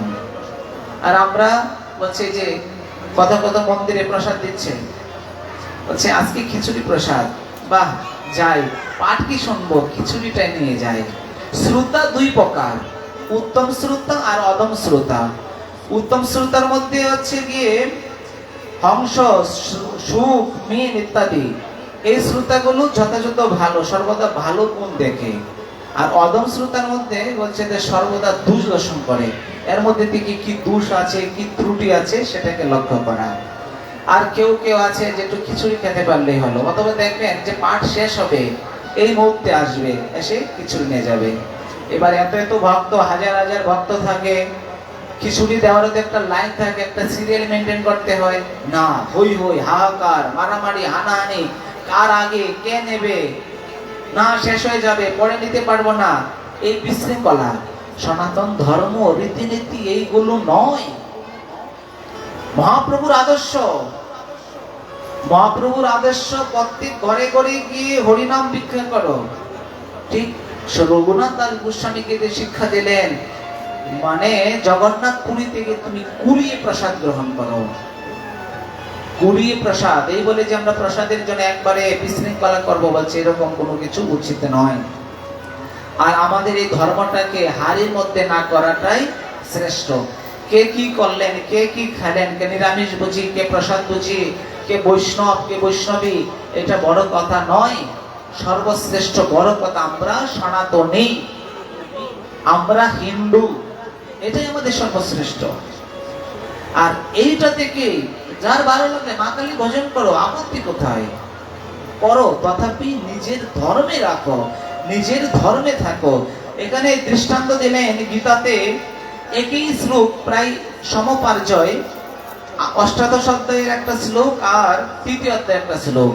কি বললেন? শ্রেণ সধর্ম বিগণ পরাধর্ম সুনির্দিষ্টা সধর্ম নিধনং শ্রেয় পরাধর্ম ভয়াবহ। নিজের ধর্ম নিজে থাকো। আমার নিজের ধর্ম কিচ্ছু নাই, তোমাকে যে বুঝালো বলছে বুঝো, তথাপি আমার ধর্ম থেকে আমি মরবো, আমি থাকবো, এইখানে আমি আমার জন্ম নিয়েছি, আমি আমার ধর্ম থেকেই জীবন প্রাণ ত্যাগ করবো। এরা মহাভারতে মনুসংহিতায় প্রায় একই শ্লোকে বললেন, ধর্ম রক্ষতি রক্ষতি, ধর্ম রক্ষতি রক্ষমাম। ধর্মকে রক্ষা করো, ধর্ম তোমাকে রক্ষা করবে। যে ধর্মকে রক্ষা করবে না, ধর্ম তোমাকে রক্ষা করবে না। তারপরে কি বলছেন? বলছে দেখেন, সবই পুংসাং পরধর্ম যত ভক্তির অদস্ক, যে অন্যান্য ধর্ম যত কিছু থাক, আমি যে ধর্মে জন্ম নিয়েছি এটাই আমার জন্য সর্বশ্রেষ্ঠ বা সর্বোপরি। এটাকে আমাদের মানতে হবে, বুঝাতে হবে, জানতে হবে, নিজেরাও বুঝতে হবে, নিজের পরিবারকে বুঝাতে হবে। না হলে আমাদের বারবার কনভার্ট হতে থাকবে। এই কনভার্ট থেকে রক্ষা পাওয়ার একমাত্র পথই হচ্ছে সৎসঙ্গ করা। যে প্রতিনিয়ত গীতাটা পড়বে, যে প্রতিনিয়ত সৎসঙ্গ করবে, সে কখনো বিপদগামী হতে পারে না। এটা চিরন্তন সত্য। এই জন্যই বলছে কৃষ্ণ নাম বিনা কলিকালে কোন ধর্ম। চৈতন্য ভাগবতে বলছেন কৃষ্ণ নাম ব্যতীত অন্য কোনো ধর্ম নাই। দেখুন কত শ্লোক চৈতন্য ভাগবতে বললেন, কৃষ্ণ নাম বিনা অন্য কোনো ধর্ম নাই। চৈতন্য চরিতামৃত বললেন, ভারত ভূমিতে জন্ম হইল যার, জন্ম সার্থক করি করপর উপকার। একই পর্যায়ক্রমে শ্লোক। ভাগবতে বললেন, সবই পুংসাং পরধর্ম যত ভক্তির অদস্ক, যে একই শ্লোক প্রায়। মহাভারতে বললেন, ধর্ম ধারয়তে প্রজাহা, ধর্মকে ধারণ করো, ধর্মই তোমাকে রক্ষা করবে। এবার বেদে বললেন, ধর্ম রক্ষতি রক্ষমাম। মনুসংহিতায় বললেন, ধর্ম রক্ষতি রক্ষতি। গীতাতে বললেন, সধর্ম নিধনং শ্রেয় পরধর্ম ভয়াবহ। এই জন্যই নিজের ধর্মটা সর্বোপরি বলে আখ্যায়িত করেন, তার সম্পর্কে জানেন, প্রশ্ন করেন। আমাদের এইখানে বিখ্যাত বড় বড় পণ্ডিত আছেন, এই দুর্গাবাড়িতেই, যাদের প্রশ্ন করে যে ভোলানাথ চার আছেন, আরো অনেকে আছেন, তাদের কাছে প্রশ্ন করুন কি দরকার, কোন প্রশ্ন, কোনটা আমরা জানি না, বা যারা যারা ভাগবত পাঠ করেন ইত্যাদি, তাদের কাছে কি প্রশ্ন করুন, দেখবেন মনের যত প্রশ্ন সব উত্তর পেয়ে যাবেন। আর সৎসঙ্গ করবেন। আসলাম, একটু কথা বললাম, একটু শুনলাম, একবারে এই পাঠের কথা পাঠই রেখে চলে গেলাম। আচ্ছা পাঠে যাচ্ছে, কোথায় কি হলো পাঠ? আরে এইসব পাঠ, যেখানে কথা সেইখানেই রেখে এসছি। এই পাঠের কোনো শোনার কোনো কি হলো, কোনো মানে হলো? এর মধ্যে থেকে যদি একটি কথা নিতে পারি, হৃদয়ঙ্গম করতে পারি, তাহলে আমাদের জীবন সাকসেস। যে ধর্ম নিয়ে গর্ব করা উচিত, যে ধর্মে অহংকার গর্বিত, আর সেই ধর্মকে ত্যাগ করছে, এইরকম পাষণ্ডী, এইরকম অপরাধী জীব কুলাঙ্গার কে আছে? তাদের দোষ নয়, দোষ আমাদের শিক্ষার অভাব, বুঝার অভাব। যাই হোক, এখানে আরেকটু ভদ্রতা বুঝাতে গেলে, আপনি আপনার বাবা মা, সবারই তো বাবা মা আছে, বাবা মার থেকে তো আমাদের জন্ম। আপনি যেরকম ভাবে আপনার বাবা মার সঙ্গ করবেন, সেবা করবেন, শ্বশুর শাশুড়ি সেবা করবেন, আপনার সন্তান সেটাই লিপিবদ্ধ করে রাখবে। এই জন্য বলছেন, সন্তানকে তুমি এমন শিক্ষা দেও, বাবা মাকে তুমি সম্মান করো, প্রণাম করো। দেখবেন, দেখুন বাবা মাকে যদি যথাযথ কেউ মর্যাদা করে, সম্মান করে, সেবা পূজা করে, তার কোনো অংশে বাকি থাকে না। একটা দৃষ্টান্ত দিতে গেলেই মহারাষ্ট্রে সাক্ষাৎ দৃষ্টান্ত। মহারাষ্ট্রে বিঠ্ঠলনাথ বলে ভগবান ছিলেন, তার এক একনিষ্ঠ ভক্ত ছিলেন পুণ্ডরিক দাস। পুণ্ডরিক দাস সর্বদাই ভগবানের একনিষ্ঠ ভক্ত। ভক্ত থাকতে থাকতে তার বাবা মার সেবা করে। বাবা মার সেবা করতে করতে হঠাৎ করে বাবা মা অসুস্থ হয়ে গেল। নিরন্তর বাবা মার সেবা করতে লাগলেন। বিঠ্ঠলনাথজি বলতে লাগলেন যে আমার প্রভু পুণ্ডরিক সে আসে না কেন, তার কি হলো? দেখুন, বাবা মার সেবা করতে করতে সাক্ষাৎ ভগবান তার জন্য ব্যস্ত হয়ে গেলেন। নিজে কি করলেন? নিজে ভক্ত দর্শন করার জন্য নিজে চলে আসলেন। দরজার মধ্যে ডাকতে লাগলেন, পুণ্ডরিক, পুণ্ডরিক, ও পুণ্ডরিক, বারবার ডাকতে লাগলেন। পুণ্ডরিক দরজা খুললেন, খুলেই বলতে লাগলেন, চুপ, কোনো কথা বলবেন না। কেন? বলছে আমার বাবা নিদ্রিত, আমার বাবা শয়নে আছে। আমি তোমার প্রভু, তুমি আমাকে এমন ভাবে বললেছে। বলছে তুমি আমার প্রভু ঠিক আছে, কিন্তু আমার জন্মদাতা জন্ম জননী তারা পড়ে আছে, তাদের ঘুম ভাঙানো যাবে না। এই জন্যই বলছি প্রভু চুপ করুন, আমার বাবার যেন ঘুম না ভাঙে। কি করলেন? পুণ্ডরিকের এত মাতৃপিতৃ ভক্তি দেখে বিঠ্ঠলনাথজি দরজায় দাঁড়িয়ে রইলেন। পুণ্ডরিক বাবা মার কাছে পাকা দ্বারা বাতাস করতেছিলেন। একটা ইট ছিল, ইটটা পুণ্ডরিকের কাছে ছুঁড়ে দিল। পুণ্ডরিক এটার মানে বিঠ্ঠলনাথজি এই ইটের মধ্যে কখনো দাঁড়িয়ে কখনো বসে রইলেন। তথাপি বলতে লাগলেন আমার ভক্ত, মাতৃপিতৃ ভক্ত, যে বাবা মার সেবা করে সে প্রকৃত আমার ভক্ত। এই বলে কি করলেন? অনেকদিন দাঁড়িয়ে রইলেন। বাবা বলতে লাগলেন, পুণ্ডরিক একবার যাও, গিয়ে দেখো ভগবান কিসের জন্য আসছে। না, তোমার সেবা করাতে যদি ভগবান ঘরে আসতে পারে, না জানি তোমার সেবা যদি পূর্ণ করতে পারি, ভগবান আমাকে আর কি করতে পারেন। এই জন্যই বাবা মার সেবাকে কেউ অনিয়া অবহেলা করতে নাই। শিক্ষিত হলাম, বাবা মাকে বৃদ্ধাশ্রমে পাঠিয়ে দিলাম, বলছে এই শিক্ষার কোনো দাম রইল না। এরকম ভাবে দেখুন, ধর্ম এগুলো হচ্ছে আমাদের স্বাভাবিক ধর্ম, এগুলো মানতে হয়, এগুলো নিয়ে বুঝতে হয়। আমি মনে ভজন করলাম, বাবা মার কোনো কাজ করলাম না, এই ধর্মকে ধর্ম বলা যায় না।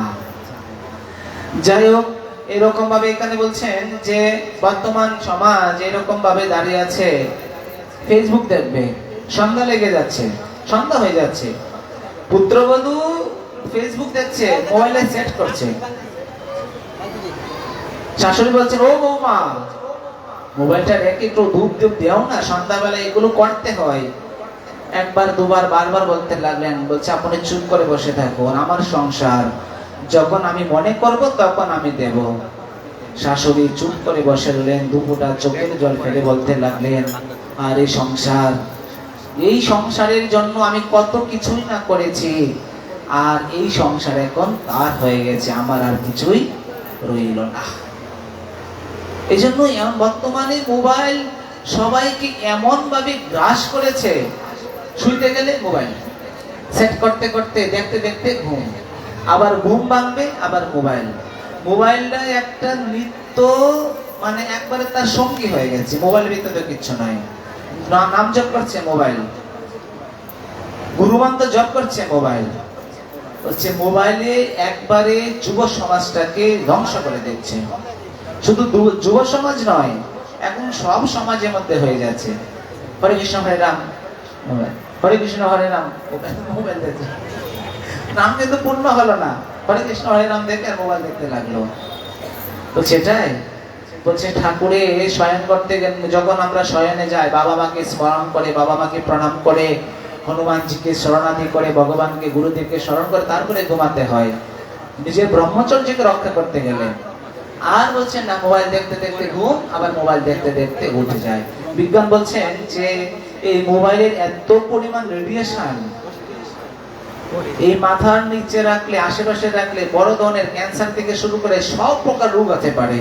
এই জন্য যারা বিচক্ষণ, মোবাইলকে অনেক দূরে রেখে তারপরে ঘুমাতে যায়। সব সময় ডাটা অন করে রাখতে নাই, তাহলে অনেক ক্ষতি হয়ে যায়। যাই হোক, এরকম ভাবে মোবাইল দিয়ে মন্দিরে আসছেন।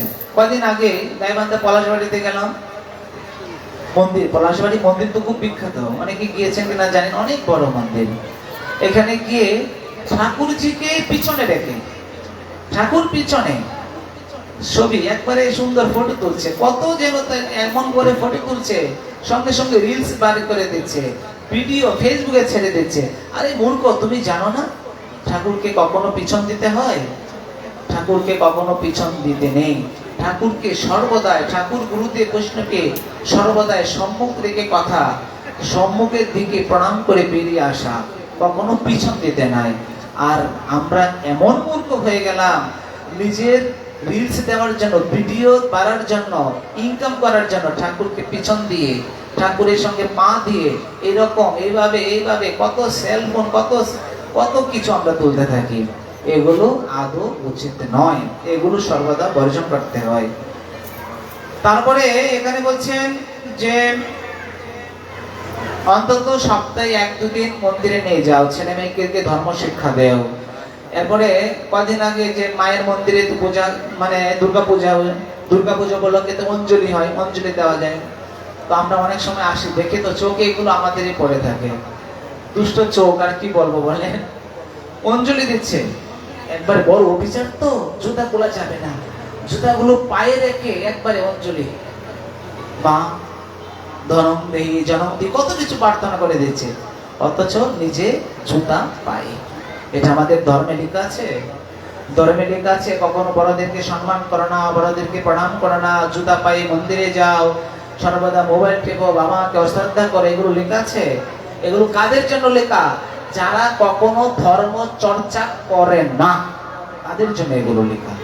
প্রকৃত দ্বারা, মানে যারা ভদ্র ভক্ত, সৎসঙ্গ করে, ধর্ম চর্চা করে, তারা কখনো এইগুলো করবে না। এরপর এখানে বলছেন যে হিন্দু জাতি সনাতনকে রক্ষা করতে গেলে নিজেদের সনাতন ধর্মের সংস্কৃতি, রীতিনীতি, ধর্ম সম্পর্কে জানতে হবে। বলছে মালা দাও, তিলক করো। আরে লজ্জা লাগে যে মালা দিতে পারি না। আমরা স্কুল কলেজ থেকে পড়ে এসেছি, গলাও মালাও ছিল, তিলকও ছিল, শিকাও ছিল। আজকে দেখে নয়, আমাদের লজ্জা করে নাই? বলছি এটা অজুহাত। আমাদের হিন্দু শাস্ত্রে এখন সবচেয়ে বড় আকার ধারণ করলো, ডান হাত, বাম হাত, আর একটা অজুহাত। দাদা চাকরি করেছে, মালা দিতে লজ্জা লাগে, ধর্ম রক্ষতি কেন বললেন? জনা জনা হি ধর্মস্য গ্লানি ভবতি ভারত, কেন বললেন এই শ্লোকগুলো? এগুলো খুব বৃথা। এগুলো যদি বৃথা হয় তাহলে আমাদের ধর্ম বৃথা, আমাদের ধর্ম বলতে কিছু নেই। তার মানে কি? এই জন্য বলছেন যে আমরা আর্য সন্তান, আমাদের উচিত, আমাদের পূর্বপুরুষগণ, আমাদের আর্যরা যেমন করে আচরণ ব্যবহার করে গেলেন, যে সংস্কৃতি, যে রীতিনীতি, সেইগুলো ধারণ করতে হয়। ধুতি পরা পারি না, তাহলে হিন্দু কিসের? আমাদের হিন্দুদের মূল ধর্মই হচ্ছে তো ধুতি পরা। ধুতি পরো, তিলক করো, মালা জপ করো। বলছে এগুলো বাদ দেন, দিলাম বাদ। কি করবেন? বলছে স্বাভাবিক একবার হরিনাম করো। বলছে একবার করো। একবার যদি ভালোভাবে করো, আস্তে আস্তে করতে করতে 2 বার করবে, 3 বার করবে। সপ্তাহে 1 দিন নিরামিষ খাও, পারলাম না, মাসে 1 দিন খাও, সপ্তাহে 1 দিন, একাদশীর আগের দিন, একাদশী পরের দিন, অমাবস্যার দিন, সংক্রান্তির দিন, পূর্ণিমার দিন নিরামিষ খেতে খেতে আস্তে আস্তে শিখতে হবে। বলছে নিরামিষ খেলে কি ভগবান পাওয়া যাবে? বলছে এমন কোনো কথা নয়। ভগবান পাওয়া যাবে কি যাবে না সেটা পরের কথা, আহার শুদ্ধিটা সবচেয়ে বড় কথা। আহার শুদ্ধি। যাই হোক, এরকম ভাবে এখানে বলছেন যে আমরা পড়ালেখা করি, কত আমরা পাঠ্য, ফিজিক্স, কেমিস্ট্রি, বায়োলজি, ম্যাথমেটিক্স, আয়ার ম্যাথ, কত কিছু পড়ে থাকি। এর সঙ্গে সঙ্গে ভাগবত, গীতাটা ইত্যাদি পড়তে হয়। রামায়ণ আমাদেরকে বেঁচে থাকার শিক্ষা দেয়, রামায়ণ আর মহাভারত। ভাগবত আমাদেরকে মরতে শিক্ষা দেয়, আর মহাপ্রভু আমাদেরকে কাঁদতে শিক্ষা দেয়। এই আদর্শগুলো যার মধ্যে থাকবে, সে সমস্ত কিছুই লাভ করতে পারবে। বাবা মার উচিত সন্তানকে ধর্মপথে নিয়ে আসা। বাবা মার উচিত যেখানে যাবে শ্রবণ কীর্তনে সন্তানদেরকে নিয়ে যাওয়া। আর ঠিক সেরকম যদি কোন সন্তান ভক্ত হতে চায় তাদেরকে হতে দিতে হয়। হও, আমি তো হতে পারলাম না, তুমি হও। বলছে আমার খুব ইচ্ছা গীতা পড়তে পারি না। কেন? বলছে আমি চোখে দেখে না, আমি মূর্খ, আমি বধির। বলছে কিচ্ছু হবে না, ভগবানের সন্তান আমরা। জগতের পিতা কৃষ্ণ জেনা বজে বাপ, পিতৃদ্রোহী পাতকের জনক জনমের তাপ। জগৎ পিতা ভগবান মহাপ্রভু, তার সন্তান আমরা। ছোট সন্তান যখন কাউকে বলে বাবা বলতে গিয়ে মামা বলে, মামা বলতে গিয়ে কাকা বলে, বাবা মা এরকম বলতে থাকে, তখন কেমন আদর লাগে? কতটুকু আদর লাগে? অনেক। আমার ছেলে মাত্র আদো আদো কথা বলতে লাগলো, কত বুকটা ভরে যায়, আনন্দের সীমা থাকে না। ঠিক আমরাও ভগবানের সন্তান। আমাদের ভুল হোক, ভগবানের রাজ্যে ভুল ত্রুটি কিচ্ছু নয়, সমস্ত ভগবানের চরণে সমর্পিত করা। গীতা পড়েন, সংস্কৃত পড়তে পারি না, কোনো দরকার নেই, বাংলাটা পড়েন। ভুল হয়, হোক ভুল, ভগবান নিজেই ক্ষমা করে দেবেন। তাও যদি না পারি, গীতাটাকে আলিঙ্গন করেন, গীতা গীতা গঙ্গা সীতা সাবিত্রী সীতা ইত্যাদি বলে আখ্যায়িত করে দেন, তাহলেও ভগবান তোমাকে মনোবাসনা পূরণ করে দেবে। মুখম করতি বাচনম পঙ্গম লঙ্ঘয়তিম গিরিম যৎ কৃপাতমহং বন্দে পরমানন্দ মাধবং। মুকুন্দের মাধবের কৃপা হলে সমস্ত কাজ থেকে রক্ষা পাওয়া যায়, সমস্ত কিছুই সাকসেস হওয়া যায়। মাধবের কৃপা ব্যতীত কোনো কিছুই সম্ভব হয় না। এই জন্য বলছেন যে ঠিক সেরকম আমাদের গীতা পড়তে হয়, ভাগবত পড়তে হয়। এগুলো পড়লে হচ্ছে আমাদের অনেক জ্ঞান, বিজ্ঞান, বিদ্যা ইত্যাদি ইত্যাদি বৃদ্ধি পায়। এই জন্য এগুলো আমাদের করতে হয়। কেউ বলে না সংসার ত্যাগ করে চলে যাও। মহাপ্রভু সংসারীদেরকে সর্বশ্রেষ্ঠ বলে আখ্যায়িত করেছেন, আর এইখানে আপনাকে কেউ বলে না সংসার ত্যাগ করে চলে যাও। এই জন্য এই রঘুনাথ দাস গোস্বামীকে মহাপ্রভু বলছেন, ক্রমে ক্রমে পাবে তুমি ভব সিন্ধু কুল। আস্তে আস্তে করো, একটা ক্রম অনুসারে করো, তাহলে তুমি ভব সিন্ধু পার হতে পারবে। এক লাফে কখনো যাওয়া যায় না। আজকে মন চাইলো একটু করলাম, কালকে আর একটু, পরশুদিন আর একটু, এইরকম ভাবে একটা ক্রম থাকে। সেই ক্রম করলেই কোনো না কোনো দিন গোবিন্দের চরণ সান্নিধ্য লাভ করতে পারবো। এরকম ভাবে মানব জীবনের কথা বললেন যে মানব জীবনটা একমাত্র ভগবান ভজনের জন্যই, আর কারো জন্য নয়। এই জন্যই এই জীবন থেকে আমরা গোবিন্দকে কি করে লাভ করব, এই সামান্য দিগদর্শন করলাম। এই জন্য আমরা আরো বললাম যে গুরু কর্ণ দ্বারায়, এমন গুরুদেবের নিকট দীক্ষা নেব যে গুরুদেব নিজে উদ্ধার হতে পারবে এবং আরেকজনকে উদ্ধার করাবেন। মনে করেন আমি নিজে কানা, আমি আপনাকে রাস্তা দেখাতে পারবো? আরে কানা কি করে রাস্তা দেখাবে? ঠিক সেরকম যে গুরুদেব নিজে উদ্ধার হবে সেই গুরুদেবের নিকট দীক্ষা নিতে হয়। এই জন্য বলছেন সংসার দাবানলনীরলুপত্রণায় কারুণ্য গণগণতম প্রাপ্তস্য কল্যাণ গুণানবশ্য বন্দে গৌর শ্রীচরণারবৃন্দম। সংসাররূপী কারাগার থেকে একমাত্র গুরুদেবই উদ্ধার করতে পারেন। এই জন্যই গুরুদেবের কাছ থেকে মন্ত্র আদি গ্রহণ করে, সেই মন্ত্র আদি জপ করে, সৎসঙ্গ করে, একাদশী ব্রত আদি করে, বৃন্দা দেবীকে স্নান আদি করিয়ে, সূর্যকে স্নান আদি করিয়ে আস্তে আস্তে এই জীবনটা একটু একটু পথে নিতে হবে, তাহলে জীবনে অনেক উন্নতা প্রাপ্ত হবে। যেমন প্রতিদিন সূর্যকে স্নান করাতে হয়। এখানে শ্লোকে বলছেন নমস্কার প্রিয় ভানু, জলধারা প্রিয় শিব, উপকারী প্রিয় বিষ্ণু।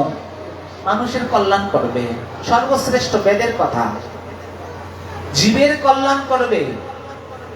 আমি তার উপকার করতে পারলাম না, কোনো আপত্তি নাই, কিন্তু তার অপকারও করব না। এই জন্য বলছেন উপকারী প্রিয় বিষ্ণু। তাদের মানে জীবেদের উপকার করলে বিষ্ণু সন্তুষ্ট হয়।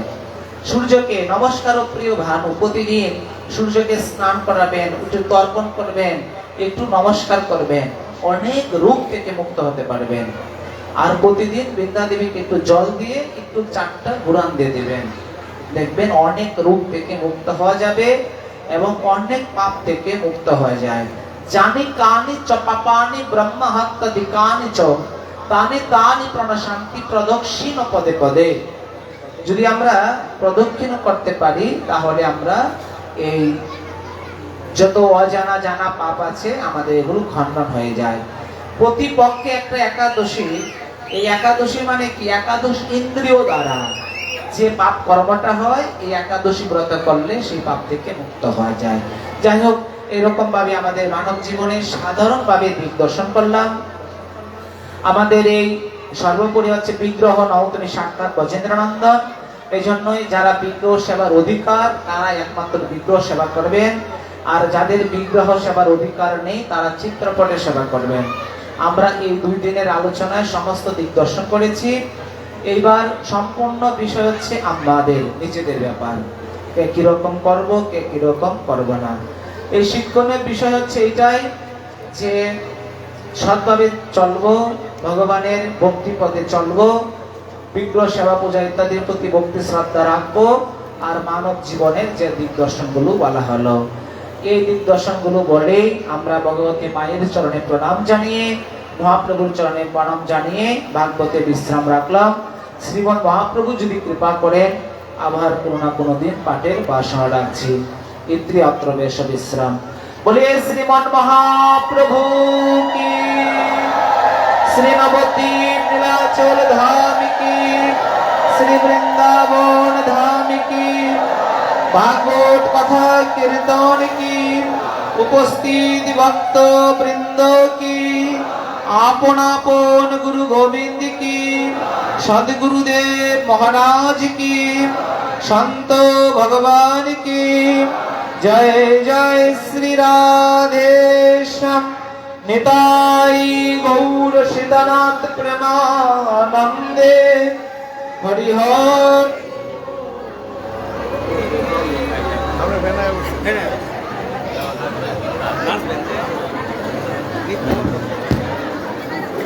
জয় গৌর। আমাদের একটি বিশেষ ঘোষণা, আমাদের শ্রী গুরু মহারাজের নিজের লিখিত স্বহস্তে লিখিত একটি গ্রন্থ ভক্ত কণ্ঠহার, অনেকেই কালকে অনেকেই বলেছেন গ্রন্থ নেওয়ার জন্য। যারা যারা নেওয়ার ইচ্ছা তারা